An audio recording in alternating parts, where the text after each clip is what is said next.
አርቲስት ሰገን ይፍጠር ስለ ሐዋርያው እስራኤል ዳንሳ ያጋለጠችው አስደንጋጭ ጉዳይ እነሆ መነጋገሪያ ሆኗል። ለምን በኔ ውስጥ የሚናገረውን ኢየሱስን አያዩም? እኔ ጀጅ ከማድረጋቸው በፊት ስለኔ አለባበስ ጌጣጌጥ ከመናገራቸው በፊት እኔ ውስጥ እየተናገረ ያለውን ኢየሱስን እንዲያዩ ታስቢ ነው። ትልቁ ጊዜ ማሳለፉ ከጌታ ጋር ነው። ጌታን በትርፍ ጊዜ ሰው በሙሉ ታይኔ ከጌታ ጋር ማሳለፍ ነው። ምክንያቱም ረሃቤም ጥማቴም ዛሬም እንደዚህ አምና በዚህ ቦታ ላይ ቆሜ አልቅሻለሁ። ጊዜው ነጭ ለብሰን እንኳን ተብሎ የሚወራበት ጊዜ አይደለም። ዲያመንዱ ላይ እንጸልይበት አለ አቶ እስራኤል ዳንሳ። 28.7 ግራም ዲያመንድ ላይ ነው እንጸልይ የሚለው። ይሄ የምታዩት ሰውዬ አቶ ቂጤሳ አበራ ይባላል። ጋምቤላ ነው የሚኖር። እዛ አካባቢ ካሉ ሰዎች ዲያመንድ ይገዛና አዲስ አበባ አምጥቶ እሁድ ለታ አቶ ቂጤሳ ዳንሳ ጋር ዲያመንዱን ይዞ ይሄዳል። ለእስራኤል ካሳየሁት በኋላ ይላል ሁላችሁም ተንበርከኩ አለናል። 10,000 እንሞላለን እዛው ምእመናን ማለት ነው። ከተንበረከክን በኋላ ብዙ ካጸለየን በኋላ ዝምና ሌላ ጸሎት ቀጠላል። ስጠኝ መልስልኝ ዲያመንድን እለዋለሁ። ሰይጣን ወሰደ።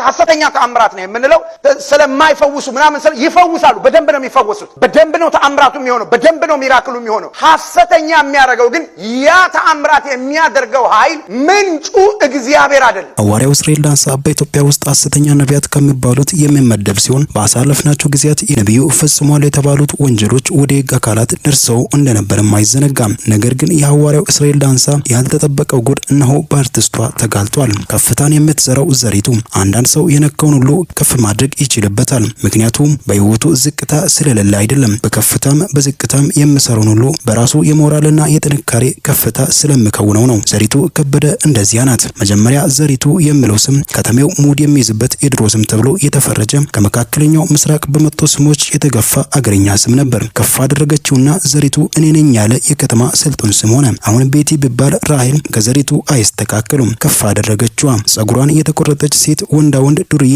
ምናምን ተደርጋ ትታይም ነበር። ዘሪቱ መጣችና ጽድት ያለ የደርባባ ሴትና ጨዋ ሴት ቁርጥ አደረገችው። ጸጉሯ አጥሮ እንኳን እርጋታዋ ወገቧ ላይ የምዘናፈል መስሎ እንድሰማን አደረገው። ህዝባችን በተለይ እስክስና እነክሽ የለመደው መሞላቀቅ መጨማለቅ በሚለው አዘፋፈን ተከሰተች። መሞላቀቅን ወስዳ ሰቀለችው። ከእርሷ በኋላ እንኳን ሴት ወንድ ድምፃውያን ድምፃቸውን ሊያሞላቀቁት ፍዳቸውን በሉ። የዘሪቱ ቅላጼ እንኳን ዘፈን ላይ ንግግር ላይ ተጽዕኖ እንደፈጠረ ታዘቧቸዋል። ግን ራሷን ሆነች ልከተሏትም ተንጋጉ። ቀጠለችና ወደ መንፈሳዊው ዓለም ገባች። ከዛ በፊት ግን ብዙ አወዛጋቢ ነገሮች እየተፈጠሩ መነጋገሪያ ሆነች። መወዛገብን ራሱ በጨዋነት ከፍ አደረገችው። የተከሰተችበት ጊዜ እነዚያ በውብ መዝሙራቸው የሚታወቁ የፕሮቴስታንት ዘማሪያን ከመድረክ ተገፍተው ደስ ያለው ይዘምር በሚል ካላወጉ የተተረጎመ ጥቅስ የሰከሩ የአምቡሌ ለጌታ ዘማሪያን የነገሱበት ጊዜ ነበር።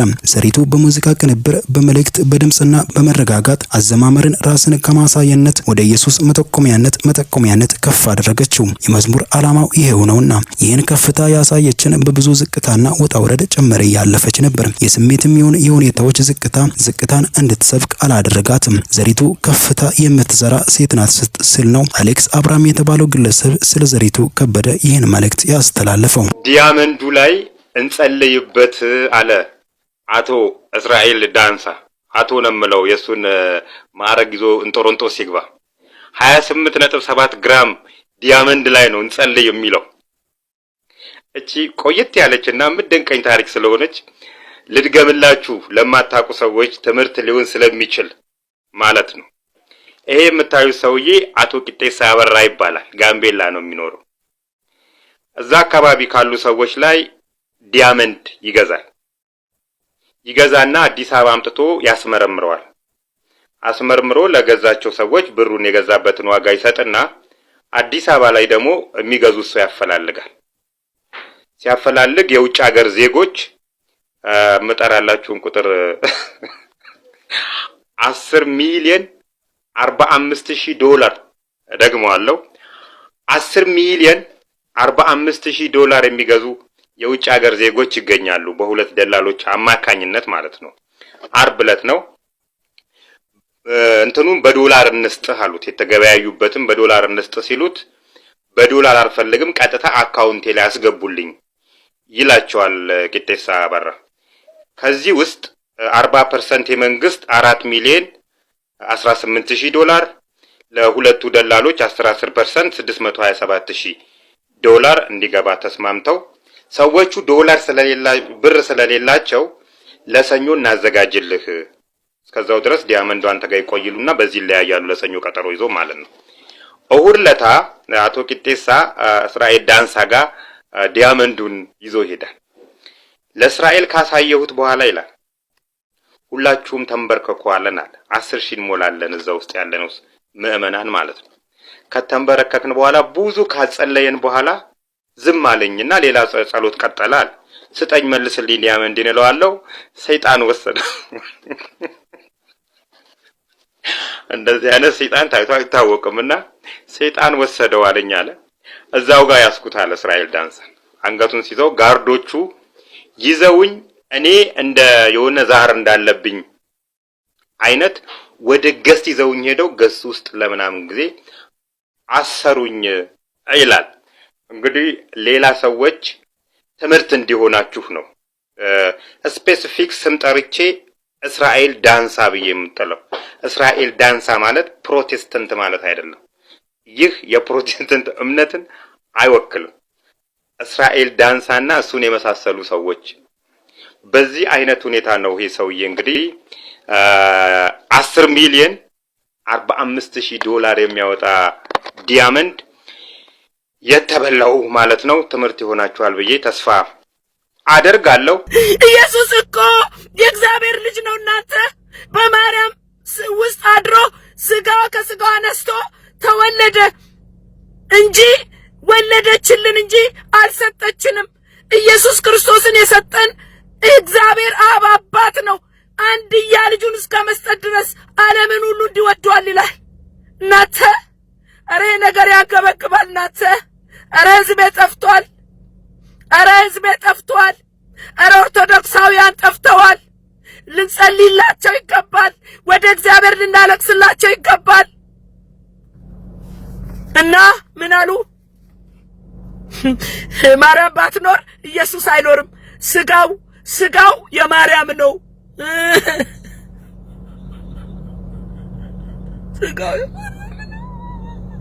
ስጋው የሷ ነው እንዴ? እኔ እናቴ ስጋ ባይኖር እኔ የለውም እንዴ? እግዚአብሔር አይደለም እንዴ ፈጠረኝ? ኧረ እንዴት አይነት መረዳት ነው ባካችሁ! ስጋው እኮ የሷ ነው ይላሉ። የሷ ስጋ ባይኖር ኖሮ ኢየሱስ ክርስቶስ ባልተወለደ ነበር ይላሉ። እስቲ በሰውኛ እንኳን አስቡት እናንተ። አባትና እናታችን ሲፈጥሩን አሁን እኔ ለማረገው ነገር እናቴ ነች እንዴ የምትመሰገነው? እንዴት ሆኖ ነው? ምን አይነት አስተሳሰብ ነው? ምን አይነት ጨለማ ነው እናንተ ሚሉት ቢያጡ? ይህ ትውልድ የተጋተውን ይው ብቻ ስጋው የሷ ነው። ካለ ማርያም ኢየሱስ ክርስቶስ አይወለድም ነበር። የእግዚአብሔርን ሥራ እኮ ማቃለል ነው። የእግዚአብሔርን ሥራ እኮ ማጣመም ነው። የእግዚአብሔርን ሥራ እኮ መናቅ ነው። ምን አይነት መረዳት ነው እናንተ? ዘንድሮ ያየነው እኮ ጉድ ነው እናንተ። ጉድ እኮ ነው። ከዛ ምን አሉ መሰላችሁ? ያው ማርያም በሐዋርያት ሥራ ላይ ነው መጨረሻ ጊዜ ስሟ ራሱ የተጠቀሰው። ምን ይላል? አቤት ሐዋርያቱ እንኳን በሕይወት አልኖሩ። ጉድ ነው እኮ የሚሰማው። በየትኛውም ሀገር እኔ በታሪክ ውስጥ እንደዚህ እንደ ኢትዮጵያውያን ኦርቶዶክስ የወረደ የወንጌል ጠላት የኢየሱስ ክርስቶስ ጠላት አይቼም ሰምቼም አላውቅም። ምኑ ከምኑ የሚያገናኙት ሰይጣናዊ ትምህርት። ከዛ ምን አሉ? ማርያም ባትኖር ኖሮ አብ ወልድ መንፈስ ቅዱስ የለም እያሉ እባካችሁ ስማቸኝ። ሰውዬ ትውልዱ በጣም የሚያሳዝንና ለጆሮ የሚከብድ ነገር የሰማሁት ማርያም ኢየሱስን ሰጠችን፣ ስጋው የማርያም ነው። ከእግዚአብሔር ቃል ጋር የሚጻረር እግዚአብሔርን የሚያሳዝንና የሚያስቆጣ ኦርቶዶክስ መቼም እንደ ዘንድሮ አልተጋለጠችም። ራቁታችሁን የቀራችሁት ስሙኝ። እኚህ ሰውዬ ታዲያ ስሙ፣ እኚህ ማርያም ከሌለች አብ ወልድ መንፈስ ቅዱስ አይኖርም ያሉት ምን አልተወገዙ፣ ስብሰባ አልተጠሩ፣ ሰው አልተነሳባቸው፣ አልተሰደቡ። አያችሁ ኦርቶዶክስ ከወንጌል ጠሎች ጋር የተባበረች ያልተጻፈላትን የምታነብ ዛሬ ግን እኚህ ጳጳስ እውነተኛውን ዕብራውያን ላይ የተጠቀሰውን ለዓለም ቤዛ ነው የሚለውን በስቅለት ቀን የኢየሱስ ክርስቶስን አዳኝነት ብቸኛ ቤዛነት ሲገልጹ አሁን ይኸው ህዝብ ተነሳ እናወግዛለን አሉ። ሱባኤው ስብሰባ ተቀመጠ፣ ተጫጫሁ ነው የሚባለው። እውነት ሲነገር የሚጫጫህ እኮ ዓለም ናት። ወንጌል ሲነገር እንዴት ነው የክርስቶስ ቤተክርስቲያን የሆነች የምትንጫጫው? አያችሁት ጉዳችሁን? ጉድ ወጣ የኦርቶዶክስ። አይናችን እያየ ደግሞ እግዚአብሔር የራሱ የሆኑትን ያስነሳል። ስሙኝማ ከእግዚአብሔር ቃል የሚጻረር ሀፍረተ ስጋዋ ተገለጠ። የማ የኦርቶዶክስ ሀፍረተ ስጋችሁ ተገለጠ። ገና ብዙ ጉድ ይወጣል። እኔ የምለው ዮሐንስ 3:16ን የተወሰዳችሁት አላነበባችሁትም? በእርሱ የሚያምን ሁሉ የዘላለም ሕይወት እንዲኖረው እንጂ እንዳይጠፋ እግዚአብሔር አንድያ ልጁን እስኪሰጥ ድረስ ዓለምን ሁሉ እንዲወደዋልና ይላል። እግዚአብሔር እኮ ነው አንድያ ልጁን የሰጠን ሊያስታርቀን ከራሱ ጋር።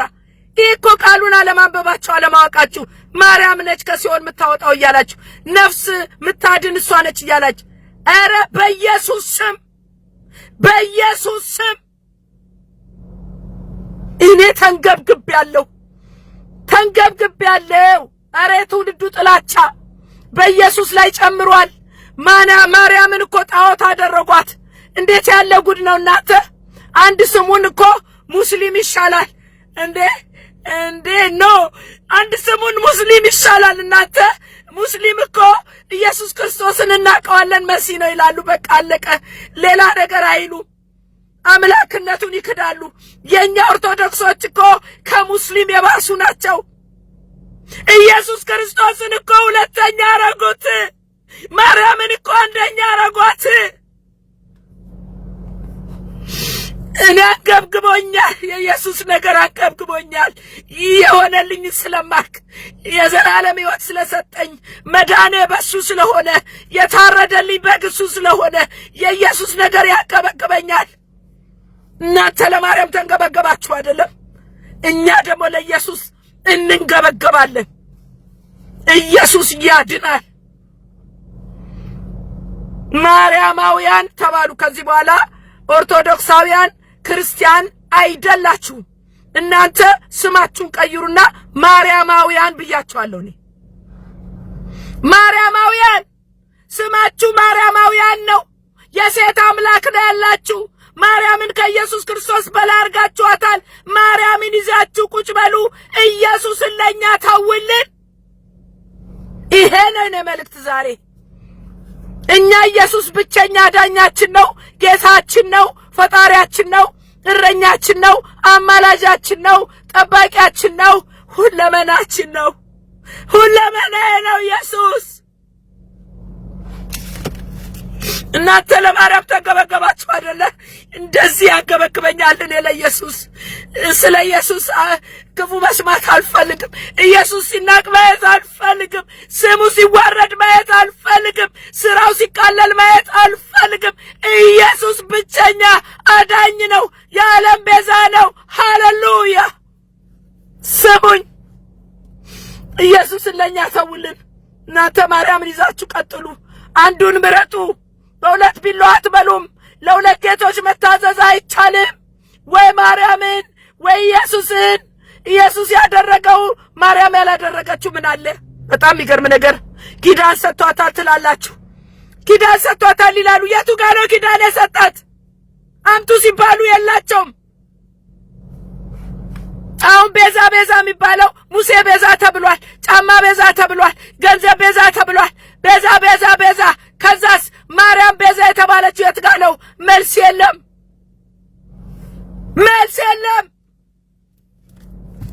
እግዚአብሔር አይናችሁን ያብራ፣ ምሕረት ያርግላችሁና ኦርቶዶክሳውያን። በጣም ትልቅ ስተት፣ ትልቅ ጨለማ፣ ትልቅ ውርደት፣ ትልቅ ኃጢአት፣ ትልቅ ክህደት በክርስቶስ ኢየሱስ ላይ ፈጸማችሁት። ውርድ ከራሴ ያንቀጠቅጠኛል የኢየሱስ ነገር። እናንተ በኢየሱስም አትመጡብኝም። ኖ ዌይ። ስሙኝ፣ አልተጻፈልንም። የማርያም እናት ስሟ እንኳን የተጠቀሰው ለመጨረሻ ጊዜ ሐዋርያት ሥራ ላይ ነው። አለቀ በቃ። ጌታ ኢየሱስ እኮ በምኩራብ ሲያስተምር እናትህና ወንድሞች ይፈልጉሃል አሉት። በግርግር መሃል መልስ የሰጠውን አሰሙም እንዴ? የኔ እናትና ወንድሞች እህቶች የእግዚአብሔርን ቃል ሰምተው የሚታዘዙ ናችሁ እናንተ ናችሁ ነው ያለው፣ ወደ ደቀ መዛሙርቱ እየጠቆመ።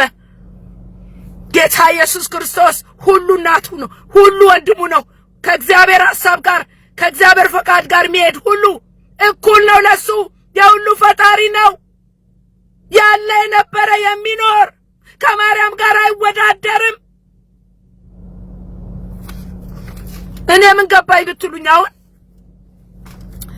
ምድራችን ኢትዮጵያ የመርገምቷ ዋና ምክንያት ኦርቶዶክስ ናት።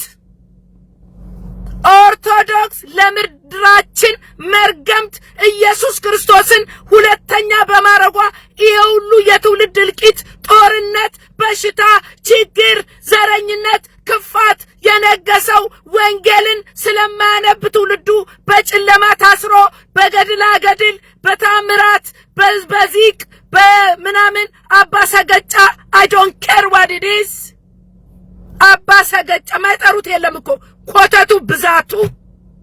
ኮተታችሁን ይዛችሁ ቁጭ በሉ። አሁን ምርጫ አላችሁ። ኮተታችሁን ጣሉና ጊዜው ሳያልፍ የመጨረሻ ጥሪ ለኦርቶዶክሳውያን ኮተታችሁን አባ ሰገጫ፣ ዚቅ፣ ስንክሳር፣ ገድለ ማርያም፣ ምንትሶ፣ ነገረ ማርያም አቃጥሉና መጽሐፍ ቅዱሱን እውነተኛውን የክርስቶስ ወንጌል ለትውልዱ ስበኩ። አለበለዚያ ግን ጌታ ኢየሱስ ክርስቶስ ራሱ መጥቶ ገርፎ ያስወጣል። ውርድ ከራሴ